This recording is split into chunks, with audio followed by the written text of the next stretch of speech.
पुढची बातमी पाहूयात। 8 जणांच्या आंतरराष्ट्रीय टोळीला पोलिसांनी जेरबंद केलं। आंतरराष्ट्रीय टोळीला जेरबंद करण्यात पालघर पोलिसांना यश आलं।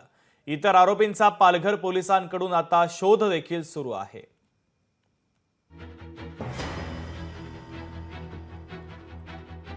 सायबर गुन्ह्यामधील अत्यंत आधुनिक प्रकार जो आहे डिजिटल अरेस्ट, याच्या अंतर्गत एका 71 वर्षीय इस्माला 3,56,60,000 रुपयाला फसवणूक करण्यात आलेली आहे। सीबीआयचे पब्लिक प्रॉसिक्युटर बोलत आहेत अशा खोट्या नावाने काही गोष्टी एका व्यक्तीला त्यामध्ये इंट्रोड्यूस केलं गेलं, त्याच्याकडूनही धमकी दिली गेली आणि वयस्कर असल्यामुळे आणि अशा स्वरूपाच्या गुन्ह्याची माहिती नसल्यामुळे त्यांनी ही कुणालाही माहिती न देता त्यांच्या खात्यावरचे पैसे हे वेगवेगळ्या खात्यामध्ये शिफ्ट करण्यात आलेले आहेत। या गुन्ह्याचा तपास तात्काळ हा गुन्हा आम्ही दाखल करून घेऊन या गुन्ह्याचा तपास हे सायबर सेल करत आहे।